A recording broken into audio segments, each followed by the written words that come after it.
Hey everyone, how's it going? I don't think I've ever showed you my dirty bikes and wheels, but today is the day. However, that's not what I want to talk to you about, but I want to talk to you about the fact that I've been building my own wheels for quite a while. You see the carbon wheel set on this race bike built with a 350 hub. You see my first ever wheel set that's built with a DT Swiss 350 as well. I even ventured into using Novatech hubs for the carbon wheel set of my Yeti, and that was a nice surprise. But these days I'm getting ready to build a new wheel set, and guess what? I went back to DT Swiss hubs because of their reliability and ease of service.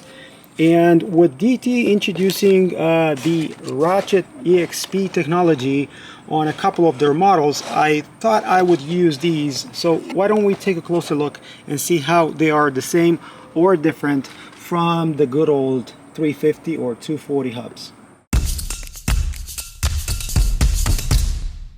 As of late, DT is shipping their hubs in these brown boxes, and if you look at the end here, you're going to see the details of the hub. This is a 15 millimeter through axle, a Boost 110, a 240, EXP, Ratchet EXP is not mentioned anywhere, and the origin of this is TW, which I assume is Taiwan. In the box, the hubs are sandwiched in this recyclable cardboard. This is a user information sending you to their website, a user manual, most of the information evolving around installing the rotor, and then telling you the maintenance intervals, and also that these hubs carry a 2-year warranty. There's actually a little bit of scotch tape here at the end.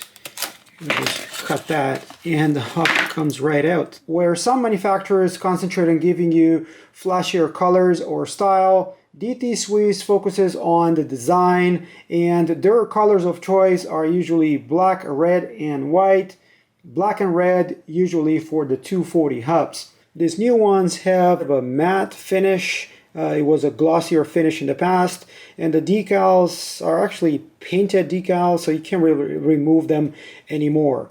The 240s are usually machined a bit more compared to a 350 just to reduce weight. Not that obvious on this specific hub, but if I had the IS6 bolt, you could see all the notches that were cut out, again, to minimize weight.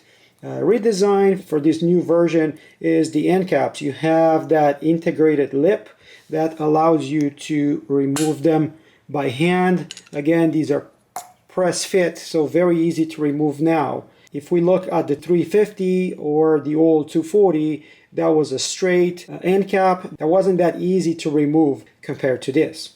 The rear hub branding is no different, but this is where the magic happens. This is where most of the redesigned took place. The good old Star Ratchet, they introduced it about 25 years ago. Now the patent expired, and there's quite a few Star Ratchet-like designs out there in the marketplace. With the new EXP, they redesigned the mechanism, and I'll show you what that means in a second. Also, you see the same end caps or tool-free removable end caps installed over here. Just by removing that, you can pull out the Freehub body like we did it in the past. These end caps are Freehub specific, so you see microspline written on mine over here.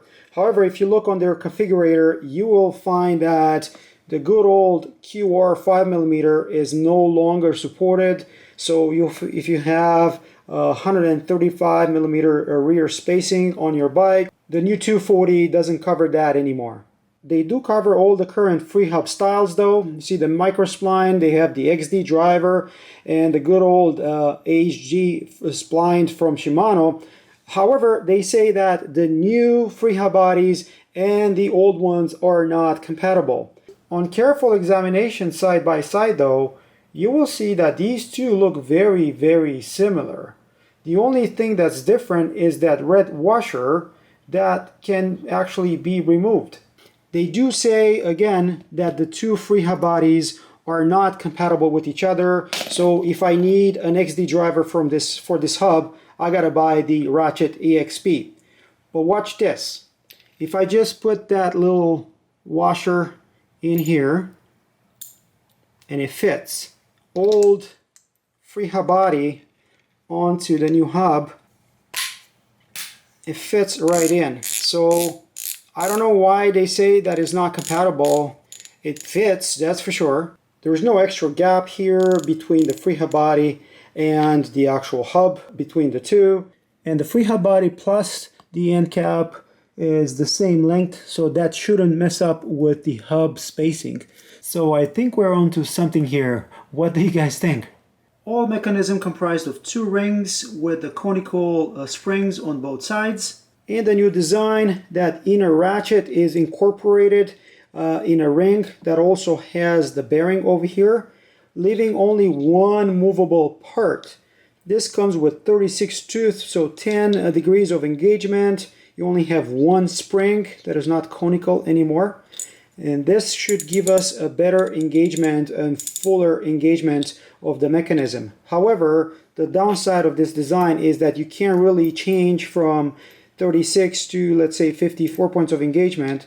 That's because you have to replace that inner ring first, and that requires, of course, a special tool from DT. The same red special grease from DT is recommended for these hubs, and by looking at this brand new one, you can see how much they recommend to put in there. Answer is not that much. Weight of the 240s is usually very competitive. The front is 121 grams. The rear is 224, so 345 grams for the set. The equivalent 350 would be probably a bit over 400, so you're talking about 60-70 grams difference for a whole lot more money on the 240s. My hubs use the J-bend type of spokes because it's easier to work with as a DIYer. Also, the center lock interface for your brakes is more versatile. It allows me to use the fancy Frieza rotors if I want to, and I do. By the way, check out my video on these that I just posted recently. Also, with an adapter like this, you can install the IS6 bolt discs on the same hubs if I want to. Hubs for life was the tagline when they introduced the original DT 240s, and I hope that remains true for this new version 2.0. As for my wheel build, if you want to stay in touch, make sure you hit that subscribe button. It helps this video and it also supports my channel. Thank you guys. And with Ratchet EXP hitting the market now, if you can still find some of the Star Ratchet 240s, I think I would highly recommend them. I've had 0 issues using DT Swiss hubs in the last few years. What kind of hubs do you guys use? Would you go for the new DT Swiss or something else? Let me know what you think in the comments below. As for my video, this is the end of it. If you found it useful, don't forget to like, subscribe, keep an eye on social media. Let me know if you have any questions, and until next time, hope to see you folks on the trails. Cheers, guys. Cheers.